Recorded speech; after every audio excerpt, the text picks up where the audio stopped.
Hello friends, welcome back to the channel Step Solution to Every Problem. This is your host and दोस्त नवीन सेठी। आज फिर हाजिर हूँ एक नए टॉपिक पर आपसे बात करने के लिए। तो जो आज का टॉपिक है that is getting rid of emotional pain. And तो आपका ज़्यादा टाइम ना लगाते हुए करते हैं आज की बातचीत शुरू। So emotional pain is, I believe, a range of different emotions, be it sorrow, grief, anger, anxiety, even sometimes depression as well. लेकिन अब इसके होने के अलग अलग कारण हो सकते हैं. Maybe you have been into some bad relationships. Maybe you have not achieved what you were looking up to, or some expectations that has not been fulfilled up till yet, or any past traumas, और some personal setbacks. कुछ target achieve करने के लिए आपने किया होगा लेकिन वो पूरा नहीं हो सका. तो इन सब कारणों की वजह से there can be emotional pain. But emotional pain, you know, it really affects our thoughts, our behavior, and that leads to unsudden blinks of our actions. Like हम क्या कर रहे हैं हमें खुद ही समझ में नहीं आ रहा होता, what we are going through or what we are doing. So emotional pain हमें उस state में ले जाता है. लेकिन ऐसा है कि इमोशनल पेन तो हमें उस स्टेट में ले जाता है, लेकिन उसमें ना नेगेटिव थॉट्स आने शुरू हो जाते हैं. कुछ नेगेटिव इमोशंस हमें एनसर्कल करना शुरू कर देते हैं, और जो हम बनना चाहते हैं, जो हमारी पर्सनल ग्रोथ है, वो उसको हिंडर करना शुरू कर देता है. बेसिकली इमोशनल पेन को हील क्यों करना चाहिए, उस बारे में बात करता हूँ कि why it is necessary to heal emotional pain. Because जब हम when we realize, we recognize, as well as we address that we are into emotional pain, तो समझ लो हम उसको खत्म करने के मेजर स्टेप पर आ गए हैं. क्योंकि हम जल्दी मानते ही नहीं है ना हमें किस तरह की इमोशनल पेन है. एक्चुअली में होती है, बट हम ना मानते हैं ना उसको समझते हैं. तो अगर हम इसको सिर्फ समझ जाए और मान ले ना, तो हमारी आधी से ज़्यादा इमोशनल पेन को हील करने की जो जंग है ना, वो पूरी हो जाती है. अब बेसिकली ये क्या है कि जिस तरह से हमारी बाहर की चोट है ना, फिजिकल वुंड्स, कभी कुछ बॉडी पे कहीं पर भी चोट लग जाए, तो अगर उसको हम हील ना करें तो वो इन्फेक्शन फैल सकती है, जिससे बहुत ज़्यादा बड़ी कोई इशू हो सकता है. वैसे ही इमोशनल पेन को भी हील करना उतना ही ज़रूरी है. क्यों? क्योंकि पहले वो मेंटल डिस्टर्बेंस करेगा, फिर वो फिजिकल डिस्टर्बेंस करेगा. और बेसिकली इमोशनल पेन को हील करने के लिए ना, we just need to start with acknowledging that we are into emotional pain. किसी ना किसी कारण से हम किसी ना किसी दुख में हैं, तो हमें उस चीज को डिनाई नहीं करना है, मानना है. मानेंगे तभी तो उसको बदलेंगे. ठीक बात क्या नहीं? तो रिकवरी पे आने के लिए उसको मानना बहुत ज्यादा जरूरी है. ठीक है. अब इमोशनल पेन को दूर करने की या हील करने की स्ट्रेटजीज क्या क्या हो सकती है, तो जिसमें सबसे पहले आता है सेल्फ अवेयरनेस एंड एक्सेप्टेंस.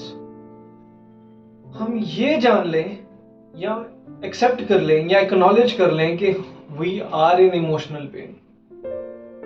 अगर हम मानेंगे नहीं तो हम उसको बदलेंगे कैसे? ठीक है. आप मानते हो ना, आपकी जेब में अगर 10,000 रुपए है तभी आप कुछ प्रोडक्ट लेने जा रहे हो, क्योंकि आपको ये पता है कि आपकी जेब में 10,000 रुपए हैं, तभी आप 10,000 का प्रोडक्ट लेने जा रहे हो.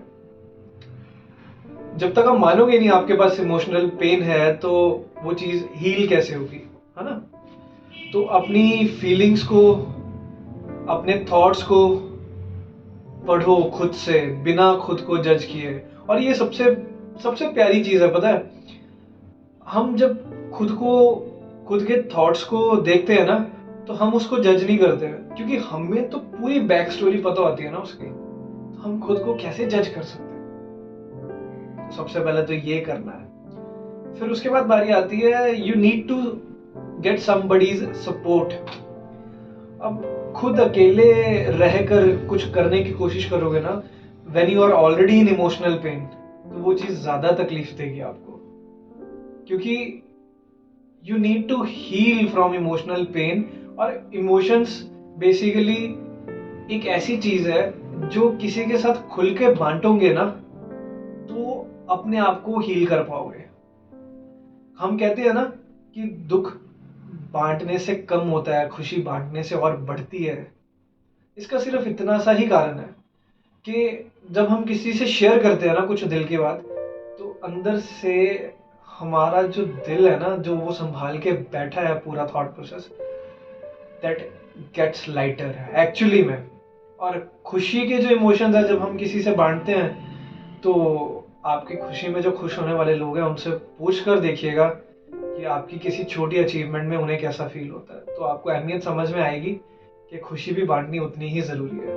Back to emotional pain. आप अपने दोस्तों से बात कर सकते हैं, आप अपने फैमिली से सपोर्ट ले सकते हैं। फैमिली से ओपनली बात कीजिए कि मेरे को इस चीज की वजह से थोड़ी सी इस तरह की फीलिंग है जो नहीं होनी चाहिए।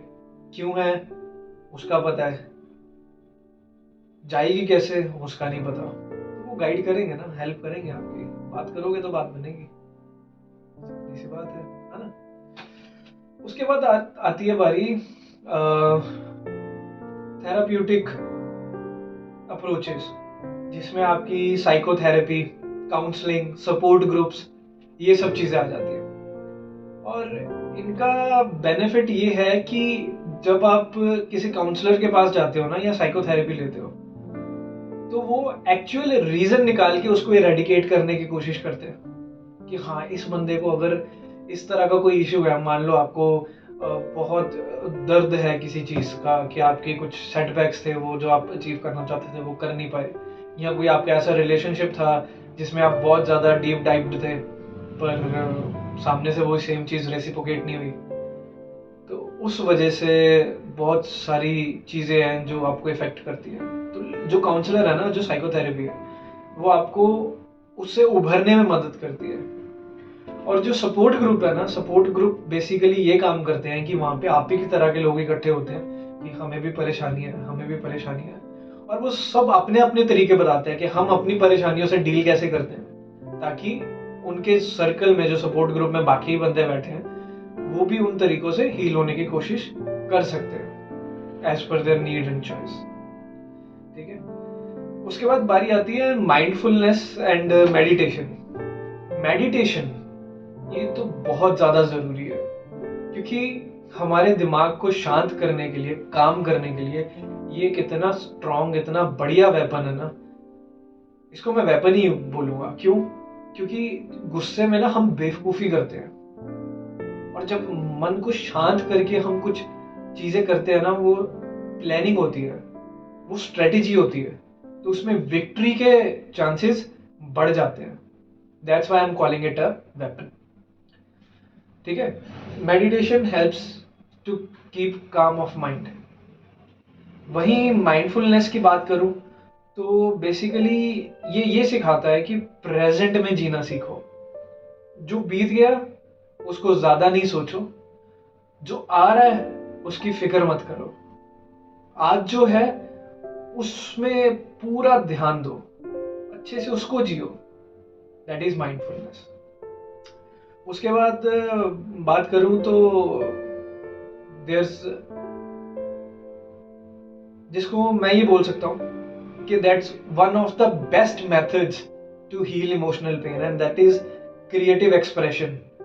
Creative expression means anything related to creativity, art, music, dance, जो मन है वो करो। एटलीस्ट अपने लिए तो जरूर करो, जो पसंद आता है तुम्हें। अगर तुम्हें ड्राइंग, स्केचिंग पसंद है तो गो टू आर्ट क्लासेस, उस पर टाइम लगाओ, घंटा 2 घंटे। हम जो चीज पसंद करते हैं ना, हम अगर उसको दिन में थोड़ा टाइम देना, तो हमारा दिन बहुत बढ़िया जाता है. That is from personal experience. इसके अलावा आगे बारी आती है physical wellbeing. Physical wellbeing means जो हमारी बॉडी है, जो हमारी फिजिकल हेल्थ है और जो हमारी मेंटल हेल्थ है, sorry, that goes hand in hand. मतलब बिल्कुल साथ साथ चलते हैं. अगर ये स्ट्रांग है ना तो बॉडी स्ट्रांग खुद को बनाती है. अगर ये स्ट्रांग है ना तो ये भी खुद को स्ट्रांग बनाता है. ये कनेक्शन है. और कुछ टाइम निकाल के ना दिन में कोई भी फिजिकल एक्टिविटी जरूर किया करो, ताकि बॉडी को थोड़ी सी हार्श चीज़ों की आदत पड़े और थोड़े एब्रप्ट कंडीशंस को वो झेल सके. उसके बाद बारी आती है पॉजिटिव रिलेशनशिप्स की. हमारी लाइफ में बहुत सारे रिश्ते हैं, भाई बहन, पार्टनर्स, फैमिली, फ्रेंड्स, बहुत रिश्ते हैं. कुछ ऑलरेडी बने होते हैं, कुछ हम बनाते हैं. उनमें पॉजिटिविटी होना बहुत जरूरी है अगर आपको इमोशनल पेन खत्म करनी है. नहीं तो इमोशनल पेन खत्म करना मुश्किल हो जाएगा. वो बहुत जरूरी है. इसके बाद बारी आती है cognitive resilience. Cognitive means thinking capacity, brain mind से रिलेटेड है सब. Resilience means jumping out from failure. तो कॉग्निटिव रेजिलियंस का मीनिंग सिंपल सा है. जो दिमाग में आपके नेगेटिव थॉट्स चल रहे हैं ना, बस उसी को रीफ्रेम कर लो. कैसे? सिंपल है. अगर आप कोई काम कर रहे हो तो आप वो करना चाहते हो बट हो नहीं रहा है, रादर देन सेइंग कि हाँ यार ये काम मैं नहीं कर सकता, से मैं ये काम कर सकता हूं. वो नहीं हटाना है, बाकी सब चीजें सेम है. It's just rephrasing the words with a bit of positivity with it. That's it. मैं ये काम नहीं कर सकता वर्सेस मैं ये काम कर सकता हूं. और मैं ये काम कर सकता हूं अगर दिमाग में बार बार चलेगा ना, वो कर सकता क्या बदल जाएगा पता है? कर लूंगा. मैं ये काम कर सकता हूं will be changed to मैं ये काम कर लूंगा. और जब आप उस पे एफर्ट्स पुट इन करोगे ना विद दिस थॉट, तो मैं ये काम कर लूंगा विल चेंज टू मैंने ये कर दिया. That's done. That's how you do it. Simple. सोचो, ध्यान लगाओ, नेगेटिव थॉट्स को निकालो, अच्छे लोगों के साथ रहो, वो करो जिससे मन खुश होता है, तो सब चीजें ठीक होनी शुरू हो जाएगी. किसी बात की कोई दिक्कत नहीं आएगी. आई होप ये आपको वीडियो काफ़ी नॉलेज वाली लगी होगी. और अगर आपको ये वीडियो पसंद आई है, आप यहाँ तक बने रहे हो, तो इसको चैनल को सब्सक्राइब ज़रूर कीजिए. वीडियो को अपने फ्रेंड्स रिलेटिव्स में सर्कल में शेयर ज़रूर कीजिए, ताकि और लोग जो इमोशनल पेन को सह रहे हैं वो उससे निकल पाए. Be the diamond of your own life. That's the motto of our channel step. कि आप अपनी ज़िंदगी के हीरे हैं. उस पोजीशन से खुद को नीचे मत गिरने दीजिएगा. Do one such thing every day that makes you your better version than yesterday. आप देख रहे हैं step. This is Naveen signing off. Thank you.